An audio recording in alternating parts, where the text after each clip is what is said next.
for my daughters, Sophie and Lucy. I want that future that is full of promise. That is a future we all want for our children and for all children.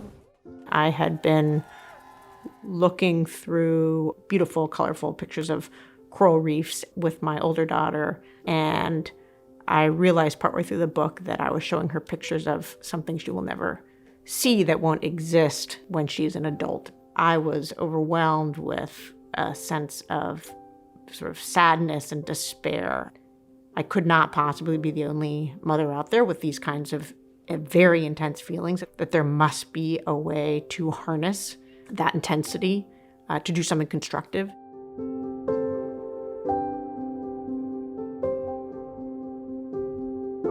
In the few weeks following that experience, which was sort of like an aha lightning bolt moment, I came across the work of Marshall Gans.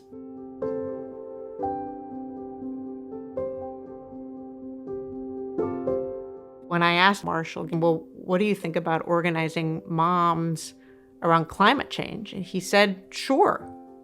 Like, there's no reason why you couldn't do that. You know, it's really about tapping into their shared outrage and providing them with the training and tools and support that they need to be agents of change. So I was raised in a very political family. My father was elected to Congress when I was 5 years old, and he served for 18 years. He was very involved in wilderness protection in Colorado. That's the state that my father represented. Very early on, he and my mother both became very interested in climate change, which everybody in those days called global warming. And about 30 years ago now, my father sponsored some of the first congressional hearings. When I think back to my years at Sidwell, the learning is not at all limited to academics. It is also imbued with that sense of commitment to community and having a sense of responsibility when you graduate from Sidwell, that one of your roles is to be a good human being in the world.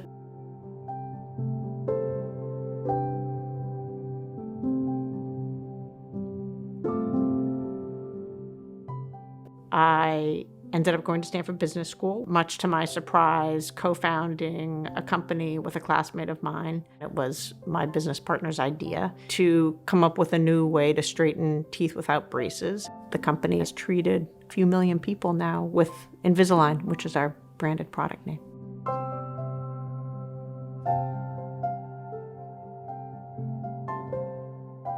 I went to a climate rally and met a mom named Vanessa Rule, and she had been organizing around climate change in Massachusetts. I said, Vanessa, I have this idea. So she and I started Mothers Out Front together. We had our first meeting of moms in my living room, and in the few months that followed, Vanessa and I facilitated about 23 house parties.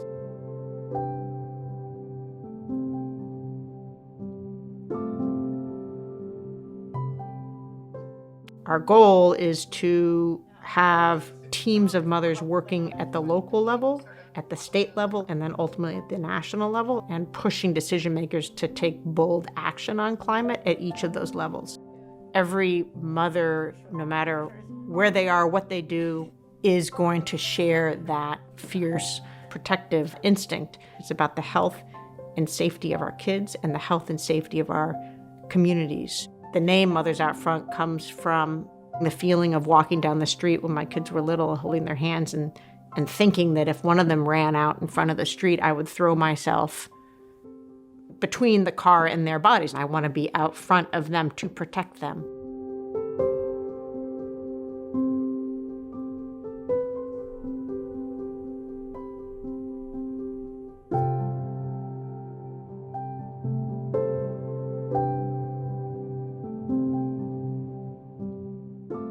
When people ask me what is the most rewarding aspect of this work, it is seeing moms step up and do things they never thought they would be able to do. Go in and have the first meeting they've ever had with an elected official, talk to a reporter for the first time, seeing the development of leadership and being able to work with these moms is the biggest reward of all.